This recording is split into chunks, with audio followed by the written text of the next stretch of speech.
for the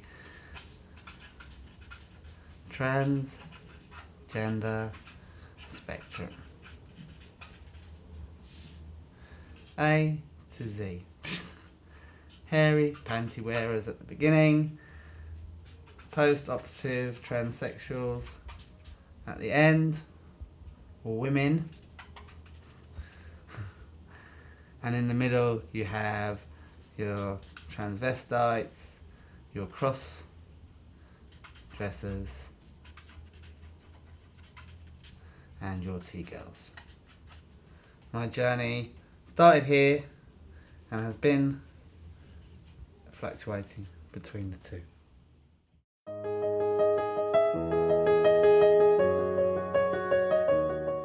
I first realised there was something different about me when I was old enough to understand that boys didn't wear girls' clothes. I've been dressing since I was 3-4 years old, so I suppose all my life I've known there's been something different about me, and it wasn't really until I was an adult and able to analyse that I could look in depth at whether it was right or wrong, or I was a freak of nature. Have I ever considered full surgery? Yes. Charing Cross and all the bits that are involved in that. When I first came out, as I said, I befriended somebody who was a transsexual. I went to Sparkle with her and I spent the weekend there, and I was happened to be staying in a room full of transsexuals. Then when I was in Sparkle, I met some friends that are from Portsmouth, and it's them that I'm really good friends with now. Going back to me saying about 35 years of thinking that you're a freak and you don't know what you are and whether you're right or you're wrong, etc., etc., and suddenly you're bombarded with information about what you could be. Going back to the spectrum, it could be a fetish, it could just be about you getting turned on by women's clothes. Look to that. No, that's not the case, because I don't get sexually aroused by women's clothes.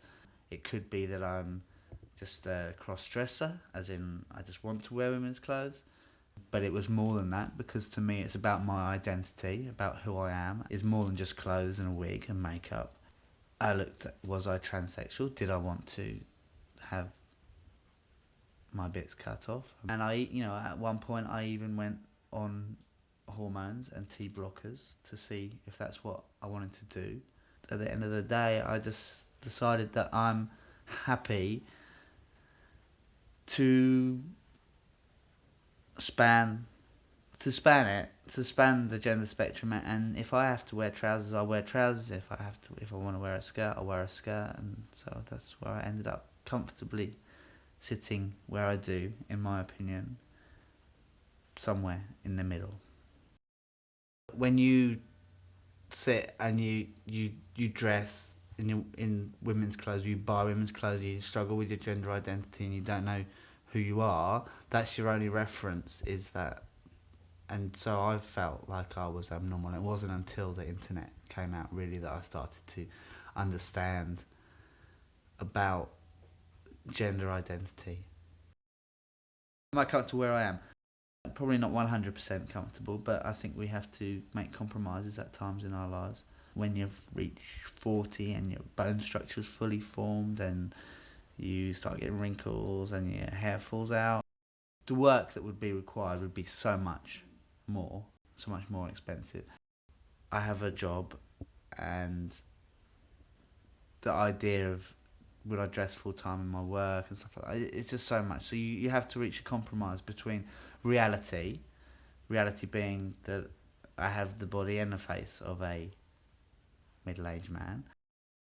I receive a form of abuse, maybe not necessarily intended to be abusive, but that you get stared at, you get commented, even if it's just people pointing you out to other people.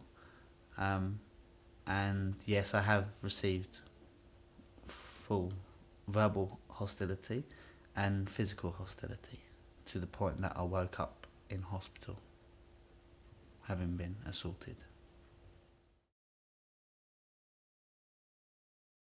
Not my pain necessarily, but the pain that I caused other people. Hi, Hi, Rita. Hello. How are you? What's up? Right? Yeah, fine, thank you. Good. Where have you been? Long time. Oh, I know. Always a long time. Yeah. What have you got for me today? Oh, loads of lovely weeks. Sorry? My phone's ringing. The pain that I caused my wife specifically, the pain in the process of me trying to express who I was and the resistance of that. That's not me saying my wife was resistant to me, but she didn't marry a woman. She married a man, and so it was a very difficult time. And I guess the next pain is my children. I've reached a compromise where I'm Rachel most weekends, dressed as Rachel most weekends, and I'm dressed as Jason most work days during the week. Where does Jason end and Rachel begin? Well, to me, there's no change. I'm always Rachel. I'm always Jason. They're not two different people. It's the same person. Where Jason ends and Rachel begins is what people call me. I have friends that know me as Jason, and they'll call me Jason no matter what clothes I wear. And I have friends that know me as Rachel, and they'll call me Rachel no matter what clothes I wear. It's what they know. It's who I am to the individual, not who I am to myself, because I am the one and the same. Elvic's a great pub for a number of reasons. A load of my friends go there. The landlady is absolutely great. I have a load of friends that are T-girls, cross-dressers, transsexuals that go there. It's a really enjoyable place. There's great things that go on there. So I can just relax there, and I know that I'm amongst friends and I'm not at risk from other people, and I'm safe, basically. I've only recently told my family, beginning of the year, January, and they've reacted really well in the main. My close family, which is really good actually. Although my brother's known for 16 years, my ex-wife and I told my brother. Properly, only a few years ago. I told my family by letters, both my family in Portsmouth and my family at home, because I'm not from Portsmouth originally.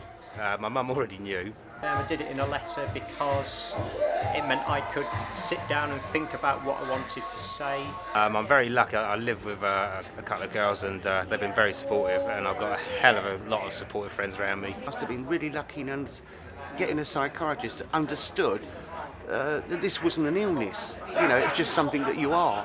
What took so long for me to come out, as it were, is that I'd never really hidden anything as such, but it was because of my, basically a professional career.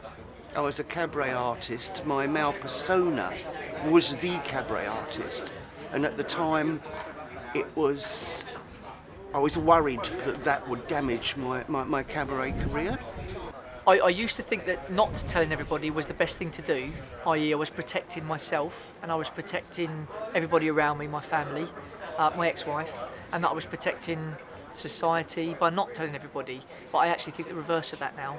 There again, that was a relation that confided in me before they even knew that I was like this, that they had these tendencies. A lot of the friends I know tend to sort of keep themselves locked away. I didn't immediately turn around and say, "Oh, same with me, I'm the same." Because it was back in my cabaret days, I played it down and was just very, very sympathetic to them.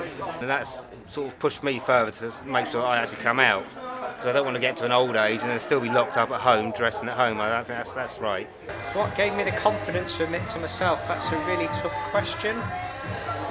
I think for me, it's been seeing my friends move on in their life, and that knowing that somehow you can't, that your life's hit the buffers. And for me, it was a case of, do I want to carry on being unhappy, or do I want to try and change that? Yeah, it's quite scary, but in the end, sometimes you've just got to get on with it, and by doing things, that gives you the confidence. Again, I think that the big thing that gave me the confidence was actually putting myself on Facebook and saying, well, look, here I am. The confidence I got to do it, I think I've always had. Obviously, I've got my normal profile on Facebook, and by putting my alias profile up there, my alter ego profile up there, it's slowly helped me come out. What advice would I give to someone going through the same as me is been asked this a few times, and I really think that it's deciding when or if to come out into the open is very much an individual thing. The earlier you can find the right support groups in place and openly talk to someone you know you can trust, that's imperative, and do it as quickly as you can. The best thing that you can possibly do is just bite the bullet and do it, because you find that a lot more people are accepting than you ever imagined would be. There was plenty of times when I struggled a lot when I was younger about my gender, but there wasn't the support networks in place then, and certainly wasn't. I'm going to mention the internet because it's fantastic nowadays, and that wasn't there then, and I didn't have the information about where I fitted into society way back then, and I wish I did. I like people to take away the fact that it's normality. If you took every single cross-dressing person in the world, that's the population of America. So it's not abnormal. We're not freaks. We're just people, like everybody else. I like to wear women's clothes. I like to present a female persona. I feel more effeminate than most men. I'm not a freak. I'm not dirty. I'm not nasty. I'm not bad. I'm not doing anything to anybody. And I just think it's normality, 40 years ago, homosexuality was illegal. How much happier am I now than 10 years ago? Different place, different time. With regards to my identity, a million times happier. I love being Rachel. I love dressing as Rachel and feeling like Rachel all the time. I've grown loads. I've learnt so much in the last 5 years of meeting good friends and exploring myself and really realising who I am, who I want to be, who I feel happiest being. And when I am able to be 100% who I want to be, I'm over the moon. I love